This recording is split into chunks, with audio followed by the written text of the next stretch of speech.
webcam in the basement and what we're able to do now. Alright, let me take a look at this masterpiece. Well, it's not Wookiee wrong. That's not true, that's impossible. Well, I'm pretty sure it's W-O-O-K-I-E. Afraid not. You're missing an E on the end. I said E. Did I not say E? Mm-hmm. No. There are 2 E's. You're just trying to make me look stupid in front of fanboy over here. You don't need my help for that. So you think it's W-O-O-K-I-E-E? No. Good. I know it's spelled W-O-O-K-I-E-E. Wookiee? Wookiee? Wookiee. Wookiee. Screaming about it can't help you. It might. Go to the people. I'm just sitting right here. I'm telling you right now, you're not there. None of these days, but they're nice. And I'm telling you, sir, I am not in your pocket. It's not right for us. I'm here for you. I know how to do it. What was that? Some people are easily startled. That's the sound of Wookiee makes. You are taking this way too seriously. I suggest a new strategy.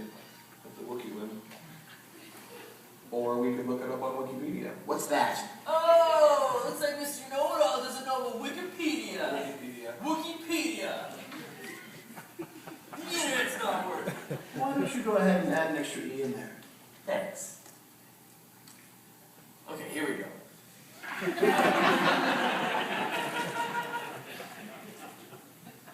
Oh. Whatever. Ewoks are cooler anyway. So yeah, that was a video that we released in January called... When you zoom in, you can see every... Those are annotations that he's talking about. We're pushing to our behind the scenes in a previous video that we had made so we could take the popularity of one successful video and use it to promote other types of content. So yeah, my name is Corey. It's very nice to meet you all. Let me start by saying that I do live here in Toronto, and I have my entire life. I'm originally from Niagara, and I'm not actually in Toronto, but I'm in the GTA, and when dealing with YouTube, you just say Toronto to make it easier. So we're going to back up. I'm going to go back to 2006 and talk about how I got started, because the first 1,000 subscribers is the hardest. That's like so hard to get, knowing where to start or not knowing where to start, and how to get those first few people to care. Because if you can get them to care, you can kind of easily convince other people to care. But it's those very first few that I'm going to kind of share my story in doing so, and what led to the Star Wars acapella going viral in 2008, and now how I'm able to make content like what you just saw. And I'm going to talk about actually that video specifically, and how that I was able to work with Lucasfilm on that video. That video is sponsored by them. So, going back to 2006, I was 19 years old, living at my parents' house, and I was filming weddings for a living. I used to really love video production, I always have. Enjoyed making videos with my friends, enjoyed showing stuff to people in person on DVD, or like, hey, come and look at this video I made. And I wasn't really aware of YouTube's existence. Now, prior to YouTube, a lot of internet video was based on the QuickTime format, or the Windows Media format. Do people remember the days of picking your bandwidth speed? 28K or the high quality 300K, and you would have to pick, and then it would load a codec, and then it would buffer before the video would play, and then it would start playing, and then it would crash. YouTube fixed that because they kind of realized that 98% of people's computers had Flash, and if they were able to take Flash, which was an interactive format, and if that's something called Flash Video, they could use Flash to make sure that everybody could get a unified experience. And I really believe that's one of the things that made YouTube so popular, is that it was really easy to use.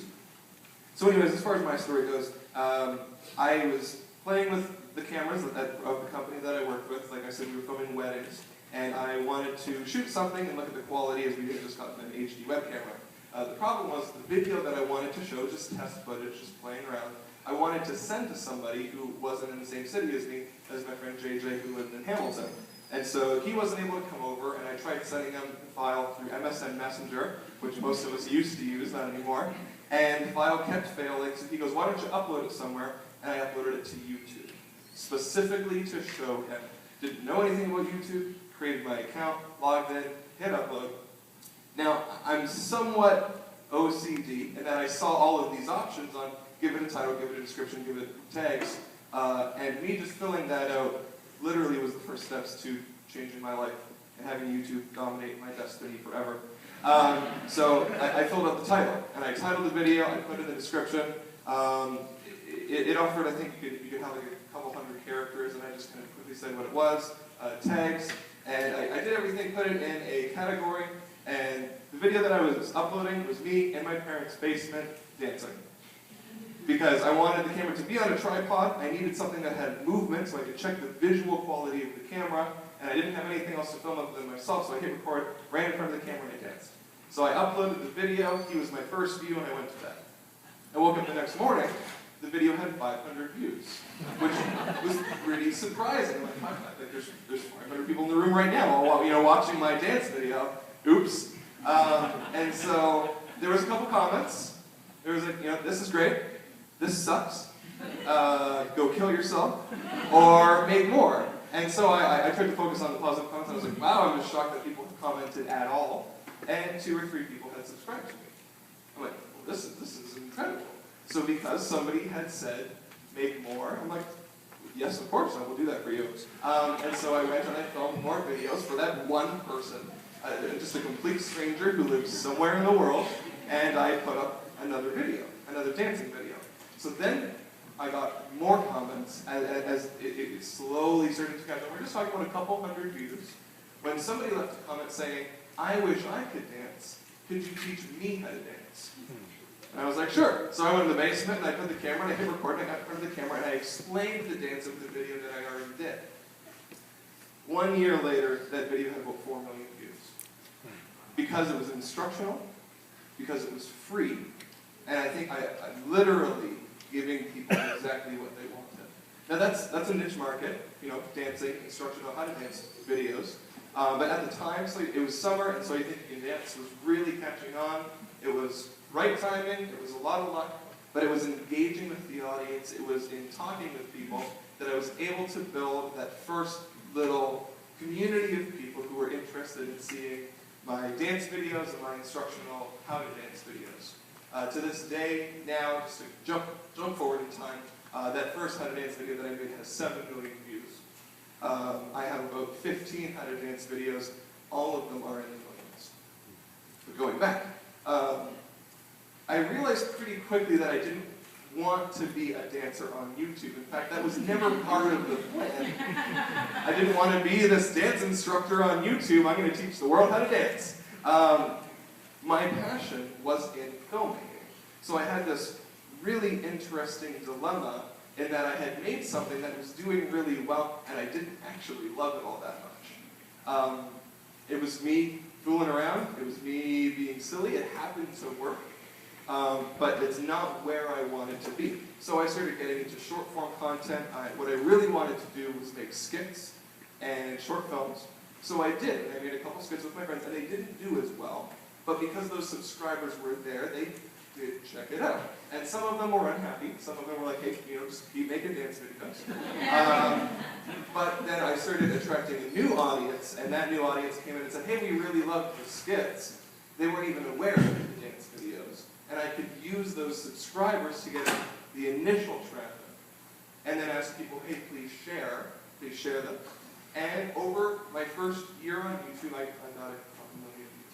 It was really exciting. I remember hitting 1 million, and a couple of newspapers kind of coming out and being like, wow, you're famous. And I'm like, well, 1 million people is a lot of people, but at the same time, there are single videos on YouTube with 10, 20, 30, 50, 100 million views. At the time, 2006, 2007, in 2006, the YouTube Partnership Program didn't exist. In 2007, at the beginning, they opened it to America, and I specifically remember sitting at a computer, reading the YouTube blog post saying, we have 5 of YouTube's biggest stars, and we're going to start paying them. And the reason that happened, you have to go back to the times. YouTube was actually under somewhat of heavy criticism because CNN had been reporting, and it was getting around, that YouTube, which was bought by Google, was making money off of everyone's hard work.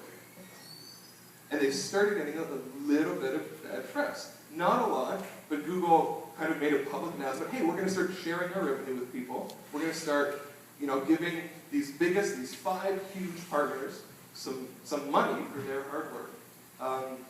And that was the start of the YouTube Partnership Program. I remember it being those 5 specific people, only 2 of which are still making videos to this day. But then in December of 2007, the partnership opened up to Canada. They threw a party here in Toronto. I don't know if anybody was there. It was a very long time ago, I guess. And they opened it up to Canada. I applied on the very first day, and on the very first day I was granted partnership. At the time, I only had 3,000 subscribers. I mean, even to this day, that's a really hard number to get to.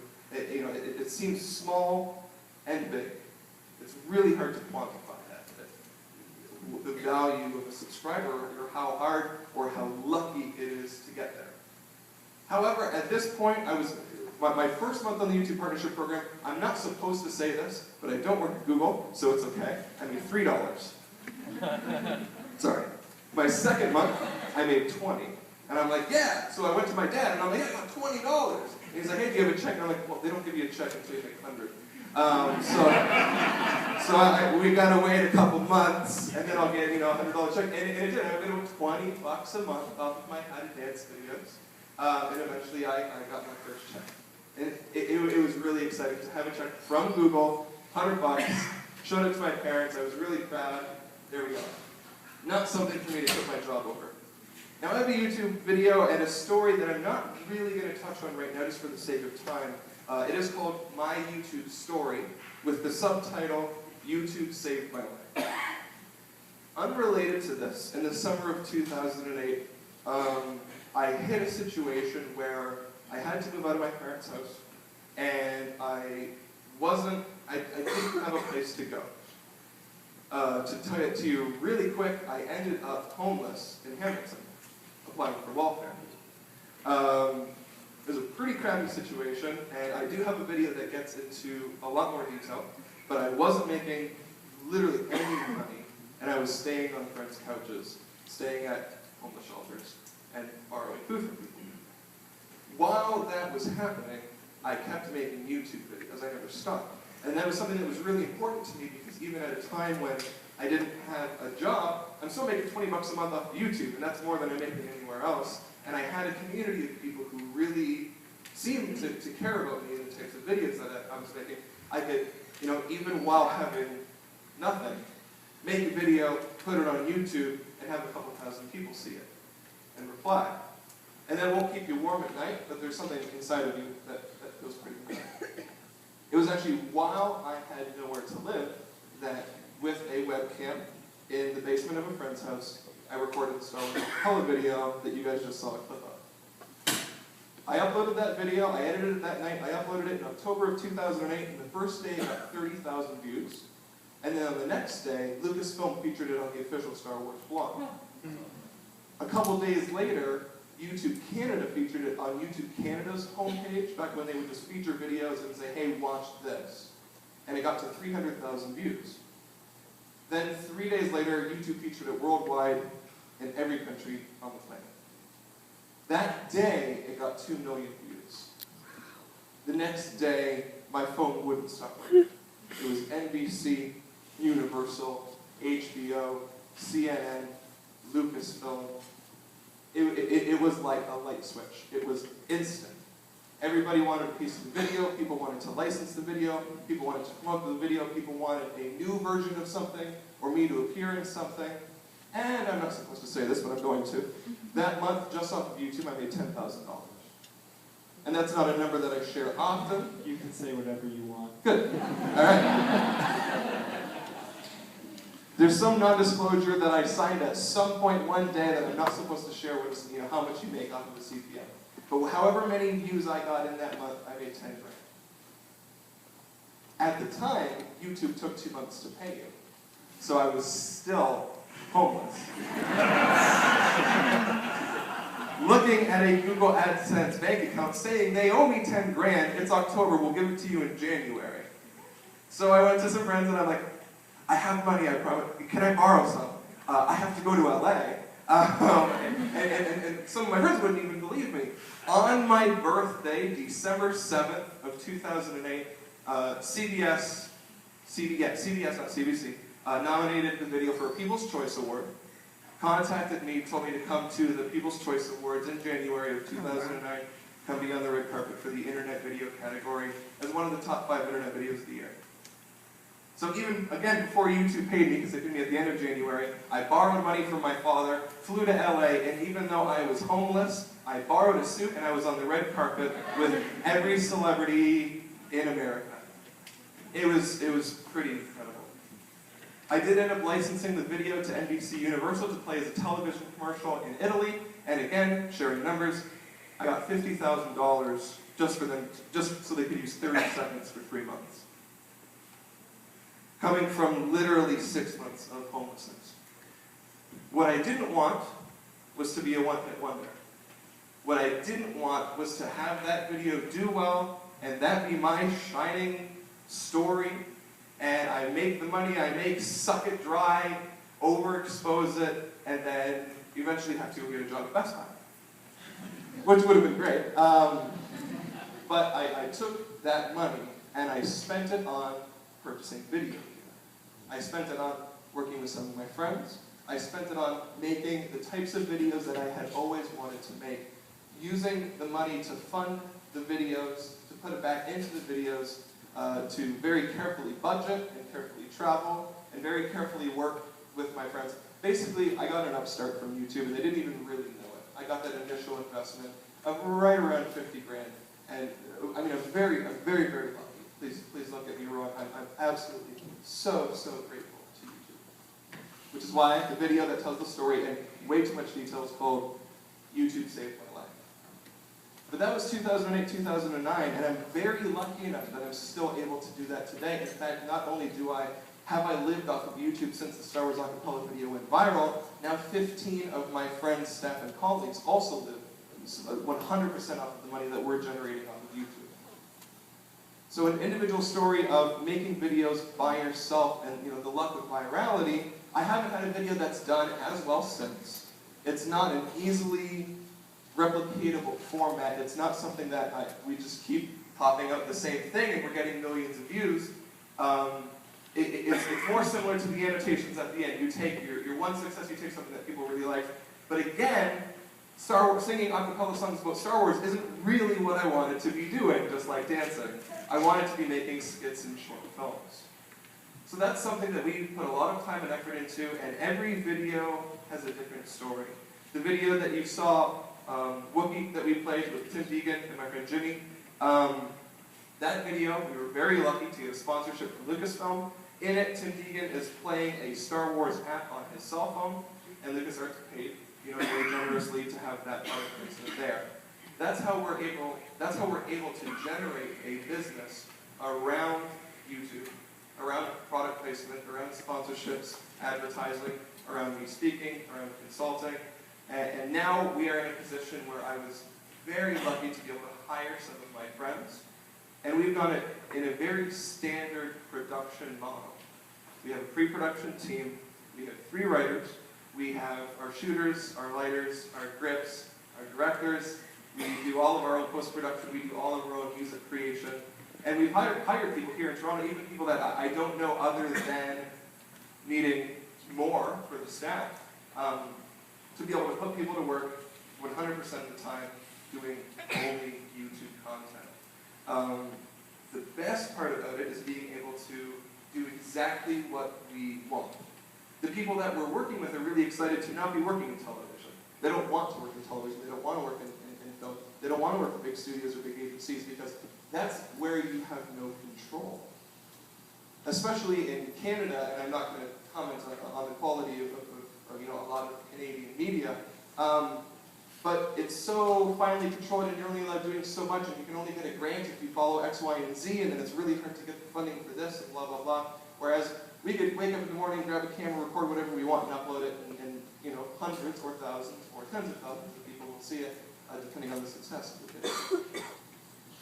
YouTube gives you control over what you want. You can't do that in television. You can't film whatever you want and put it on TV. You can't film whatever you want and put it in theaters. You can film whatever you want, but you might not be able to get it out there. YouTube allows you to generate revenue on content of any kind, even content that is rated R. There are less ads on it, but there are still ads. YouTube is international. I can do it from anywhere. I can do it while traveling. I can do it from Toronto. We could go out to the middle of the country and shoot videos there and upload it. The place doesn't matter. What YouTube is a level playing field. Yes, you can throw money at something, but all of this talk of money, which we want to talk about monetization, we want to talk about real numbers. To this day, my most popular video is the video I shot while I was homeless. And when you look at Freddie W., he can be making hundreds or thousands or millions of dollars, but at the same time, he can go produce a video for nothing. Or Epic Mealtime can produce something very, very inexpensively. In fact, there was one video that we made where we put a big budget into it. I was able to fly the crew to Hawaii and we filmed on the sets of Lost with permission from ABC. We just had to fund it ourselves, and we did. It did all right, but it didn't come anywhere even close to making the money back that we spent on it. And the point is that money isn't the answer to being able to make YouTube videos, because you can make it with any budget. And having a bigger budget does not equate to a bigger or better video. That's how equal YouTube is. Regardless of location, regardless of age, of gender, of religion, of finance, anyone can make videos and succeed on YouTube. We have seen it done thousands and thousands of times. There's actually more, millions and millions. Yeah, tens of millions of times. So that's not it for me talking. That's it for my story. You guys know where I've come from. You know what we're doing now. But I think you want to talk to people, and what are we going to do?